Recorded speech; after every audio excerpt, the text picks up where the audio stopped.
So, I'm responding to this comment by JW.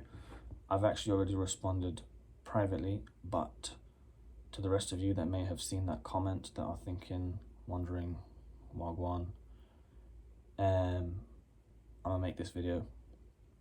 I'm not gonna read the whole thing, but one of the questions in there is, how much programming is within the program?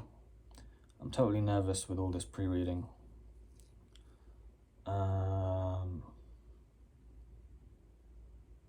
She hasn't really got any knowledge in computer programming and is getting concerned. She also asks, coming from an engineering background, did you find it difficult with the psychological aspects or history, like the concepts? So, first question. No, there's no programming. With the first 3 modules I've done, no programming at all. They may be adding a computational neuroscience module later, but I think it will probably be optional, because if you're doing applied neuroscience instead of the psychology and neuroscience of mental health, there are 2 neuroscience modules you have to take in your PG diploma modules. I forget what they're called, but those 2 make it applied neuroscience instead of psychology and neuroscience of mental health, right? And so computational neuroscience will probably be a 3rd option there, where instead of taking those 2, you'll get to choose 2 from the 3 and then choose 2 of the other ones that everyone else does in the psychology and neuroscience of mental health. So then you can choose the the neuroscience of psychosis, or the neuroscience of affective disorders like depression, etc., etc. So, yeah, to answer that, there's no programming required. I do like to code, so wouldn't be an issue for me, but most people coming here for the neuroscience. So to answer that question, no, there's no coding. Now, coming from an engineering background, did you find the psychological aspects difficult, right? No, and the reason why is because engineers tend not to come to neuroscience because they're not interested in it. Me, I've always been interested in psychology and neuroscience. I even when I didn't realize I was, looking back, I'm just like, you've always had that interest. I've always been interested in people, and not in the atheist sense where, people are stupid and therefore they should be controlled by this and that, which is their new religion, by the way, just so you know. But we won't talk about that in this video. We'll talk about, and it's not all atheists. I do tend to see it in atheists these days, people are stupid and they're sheep and they're this and they're that. It's like, no, that's called social cognition. And Carl Jung has spoken about that at length.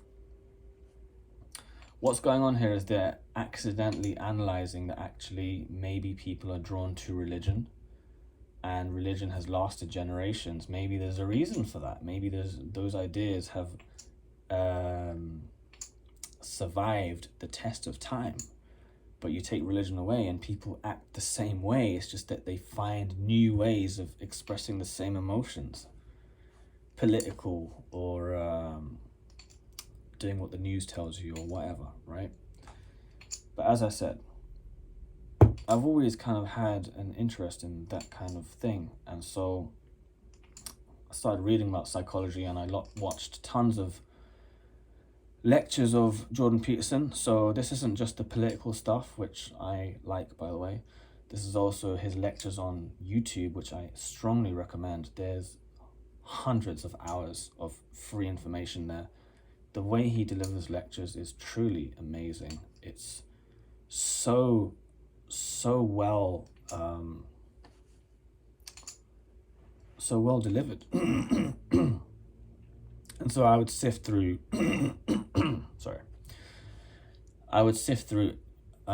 hours of that for fun, especially in lockdown. And so I already had a decent psychological background. And so when I came to this, I was already primed for a different way of thinking, and I was actually interested in writing. When I was doing engineering, writing to me was the worst thing in the world, except when we were doing group projects. Then I realized, you know what, half these guys can't write because they're from other countries. And that's the skill I have, and it's actually the easiest task. And that shows you that my brain was never really in civil engineering. If I'm perfectly honest with you, I wanted to do mechanical engineering, but first of all, my parents deterred me from doing that because they thought I was going to become a car mechanic. They didn't know anything about it. And the other problem was that when I was not enjoying civil engineering, I tried to actually transfer to mechanical engineering, and the head of mechanical didn't let me. So there was a bit of a problem there. So that's why my head was never really in civil engineering, and I actually failed in the end. I got like 38% overall grade. You get a pass engineering grade, a pass degree, but that is basically, everyone's a winner grade. Like, yes, you did the 3 years, so here's your certificate. And I actually did it in 4 years because I repeated one of the years. I was not a good student. Anyway, sticking to this, the answer is no. I personally didn't find it difficult, but if an engineer was forced to come into neuroscience, he would probably find it difficult because it's a different way of thinking, completely different way of grading as well. It's not calculations, it's just